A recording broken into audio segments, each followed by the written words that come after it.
আমার চ্যানেলের নতুন একটি ভিডিওতে তোমাদের সকলকে স্বাগত। আশা করি তোমাদের প্রিপারেশন খুব ভালো চলছে। তো তোমরা অনেকেই আমাকে কমেন্ট সেকশনে জানিয়েছিলে আমেরিকা যুক্তরাষ্ট্রের যে নতুন শুল্ক নীতি এবং এর প্রভাব সম্বন্ধে একটা ক্লাস নিয়ে আসতে।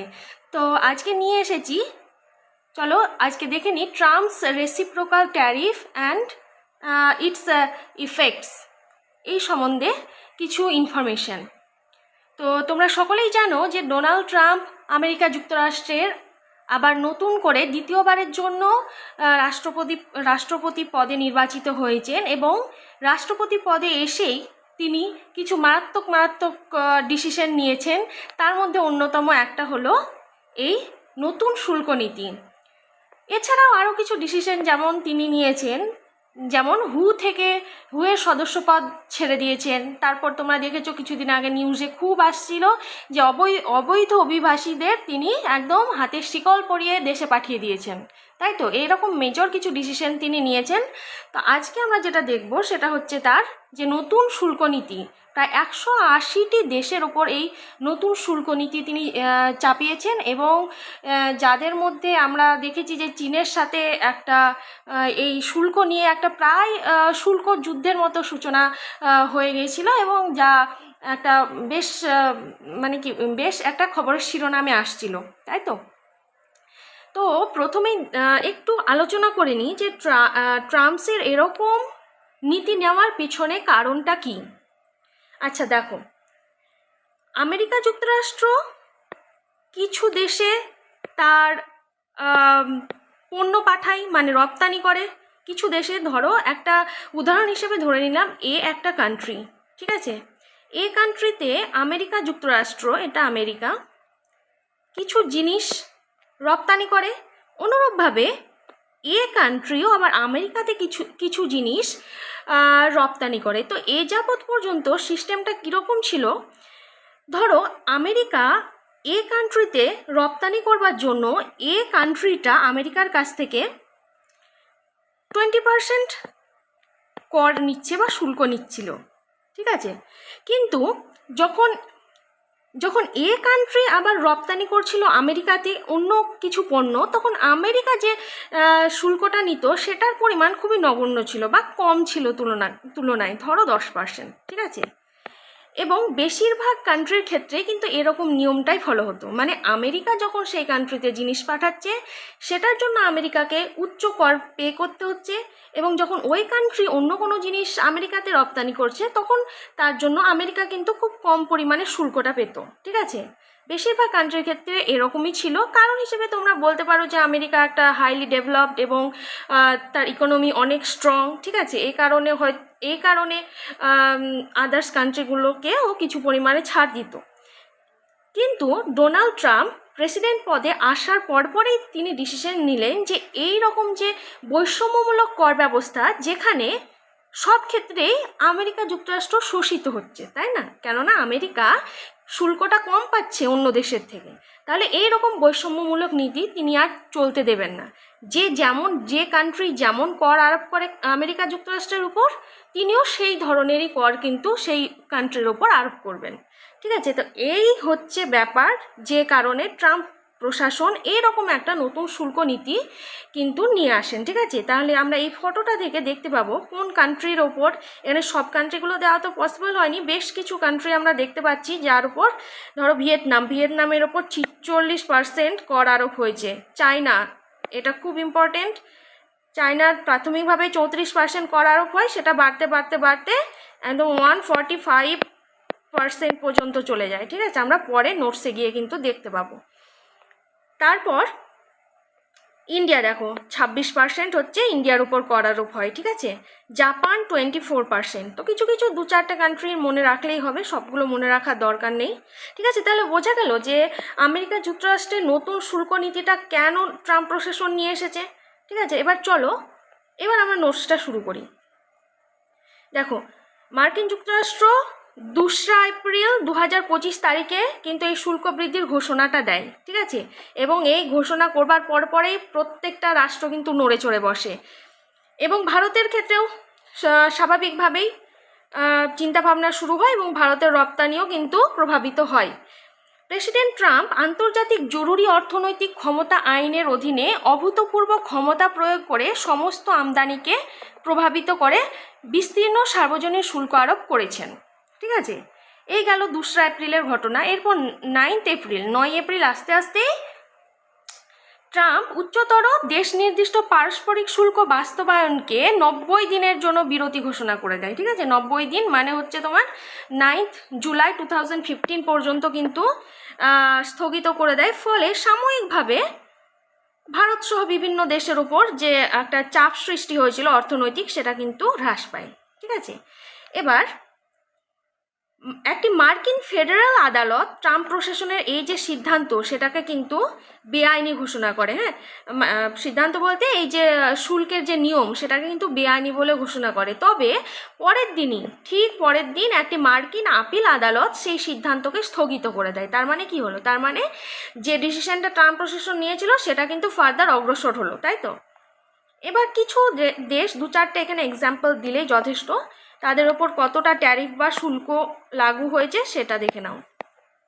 অস্ট্রেলিয়া 10%, বাংলাদেশ 37%, চীন 34%, ইউরোপীয় ইউনিয়ন 20%, ভারত হচ্ছে 26%।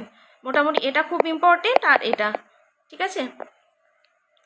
এবার দেখো যুক্তি, মানে ট্রাম্প প্রশাসন এই যে শুল্ক নীতিটা আনলো, তার পিছনে যুক্তিটা কি ছিল? যুক্তি ছিল দেশীয় উৎপাদনকে উৎসাহিত করবে। ঠিক আছে, জাতীয় নিরাপত্তা, বা এখানে আরও প্রিসাইজলি বলতে পারো তোমরা অর্থনৈতিক নিরাপত্তা। হ্যাঁ,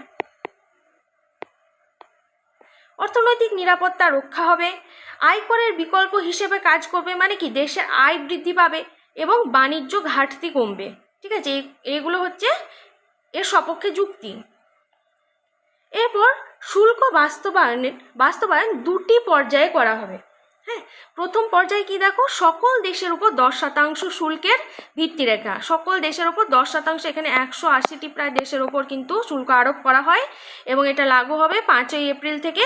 প্রতিটি দেশ থেকে সমস্ত আমদানির উপর 10% শুল্ক আরোপ করা হবে। তাহলে এটা গেল প্রথম পর্যায়। আর দ্বিতীয় পর্যায় হচ্ছে সবচেয়ে বেশি বাণিজ্য ঘাটতিযুক্ত দেশগুলির উপর উচ্চ শুল্ক আরোপ, যেটা 9 জুলাই 2025 পর্যন্ত স্থগিত রাখা হয়েছিল। এবার দেখো, যেসব দেশের সাথে মার্কিন যুক্তরাষ্ট্রের বাণিজ্যে ঘাটতি সবচেয়ে বেশি, তাদের উপর উচ্চতর পারস্পরিক শুল্ক আরোপ করা হবে। ঘাটতির স্তরের উপর নির্ভর করে সঠিক হার পরিবর্তিত হবে, মানে যে দেশের সাথে বাণিজ্য ঘাটতি যেরকম, সেরকম হিসাবে কিন্তু সে দেশের ওপর কর লাগু হবে। ঠিক আছে, এরপর দেখো ফলাফল। প্রত্যেকটা কান্ট্রি যাদের উপরে কর আরোপ হয়েছে, তারা সবাই কিছু না কিছু কোনো না কোনোভাবে প্রভাবিত হয়েছে।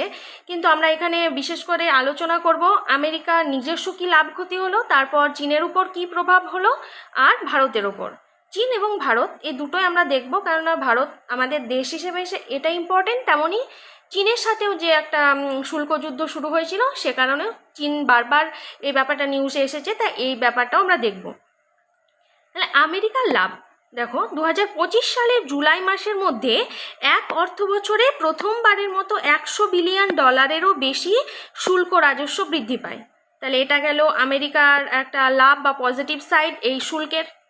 তারপর চীনের উপর প্রভাব, তাহলে চীনা পণ্যের উপরে আমরা কিন্তু 34% শুল্ক দেখলাম, রেসিপ্রোকাল ট্যারিফ। ঠিক আছে, তারপর চীন কিন্তু আবার শুল্ক চাপায় মার্কিন পণ্যের উপর। মার্কিন যুক্তরাষ্ট্র থেকে যে পণ্যটা চীনে যাচ্ছিল, তার উপর চীন আবার ইনক্রিজ করে দিল শুল্ক।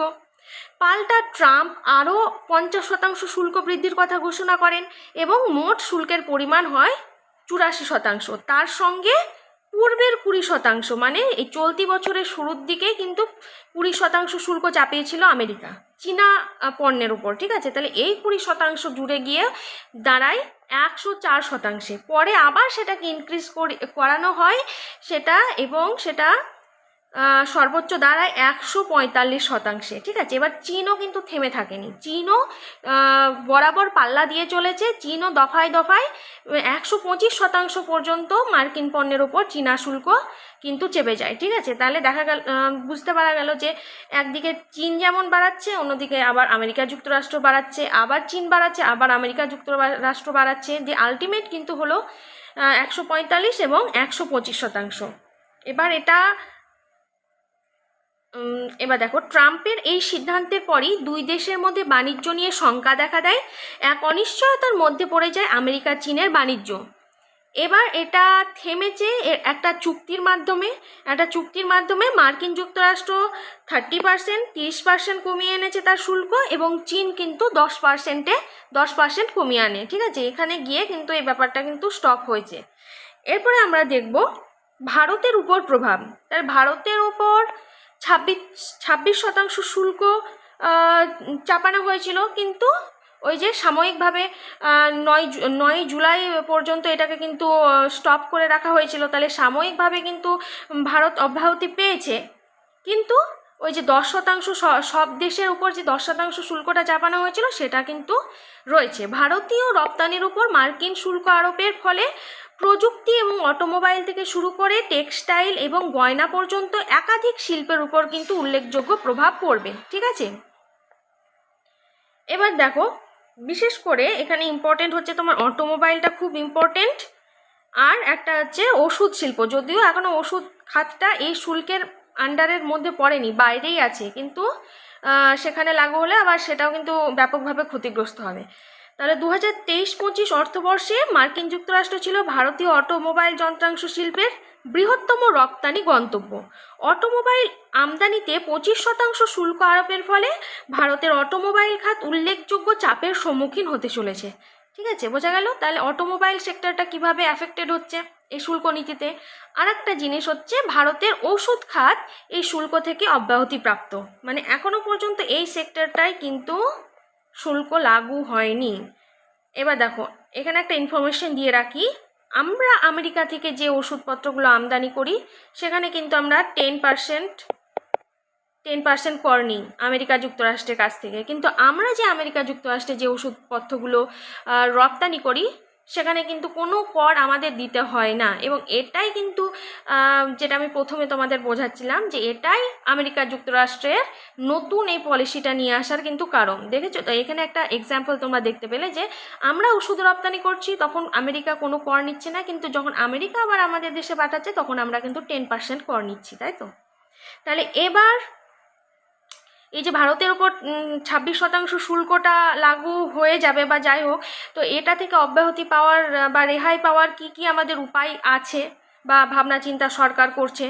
তাহলে দেখো, রিসেন্টলি খবরে খুব আসছে এই নিউজটা যে ভারত মার্কিন যুক্তরাষ্ট্রের একটি বৃহত্তর বাণিজ্য বিনিয়োগ চুক্তি নিয়ে আলোচনার কথা বিবেচনা করছে, এবং রিসেন্টলি হয়তো হয়েও যাবে এই চুক্তিটা, এবং আশা করা হচ্ছে যে এই 26%টা কমে গিয়ে কিন্তু তোমার 20%-এ হয়তো নেমে আসতে পারবে। রিসেন্টলি আমি নিউজে এতটুকুই পেলাম। আর একটা হচ্ছে গুরুত্বপূর্ণ খাতে মার্কিন যুক্তরাষ্ট্র থেকে আমদানি বাড়াবার জন্য কিন্তু সরকার প্রচেষ্টা চালাচ্ছে। ঠিক আছে, তাহলে এইভাবে এই প্রসেসগুলোর মাধ্যমে কিন্তু এই সিচুয়েশনটাকে ট্যাকল করার চেষ্টা করছে ভারত সরকার। তাহলে বোঝা গেল যে ভারতের উপর কী প্রভাব, চীনের উপর কী প্রভাব, আমেরিকার নিজস্ব কী লাভ ক্ষতি হলো। ঠিক আছে, তাহলে এই গেল হচ্ছে তোমার আমেরিকা যুক্তরাষ্ট্রের নতুন শুল্ক নীতি এবং এর প্রভাব। তো কোশ্চেন তোমাদের পরীক্ষাতে কেমন আসছে সেইভাবে কিন্তু তোমাদেরকে লিখতে হবে। যদি শুধুমাত্র চীনের উপর প্রভাবটাই আলোচনা করতে দেয় তাহলে সেটাই কিন্তু একটু বাড়িয়ে তোমাদের আর একটু ডেসক্রিপটিভ ওয়েতে সেটা লিখতে হবে। আর যদি ভারতের উপরই কেবল প্রভাবটা দেয় তাহলে ভারতের অংশটাই একটু ভালোভাবে আর একটু ইলাবোরেট করে কিন্তু লিখতে হবে। তাহলে পরীক্ষাতে কোশ্চেনটা কেমন আসছে সেটার ওপর কিন্তু লেখাটা খানিকটা ডিপেন্ড করবে। ঠিক আছে, তো এই গেল মোটামুটি সমস্ত ইনফরমেশনটা দেওয়ার চেষ্টা করলাম এই নোটটাতে। তাহলে তোমাদের কেমন লাগলো জানিও, আর তোমাদের আর কোন কোন বিষয়ের উপর এরকম ক্লাস তোমাদের দরকার আমাকে অবশ্যই কমেন্ট করে জানাও, তাহলে আমি এইগুলো ক্লাস কিন্তু আগামী দিনে নিয়ে আসবো। ঠিক আছে, তাহলে ভালো লাগলে অবশ্যই লাইক করে দাও আর চ্যানেলটাকে সাবস্ক্রাইব করে দিও। তাহলে আজকের মতো এইটুকুই, টাটা।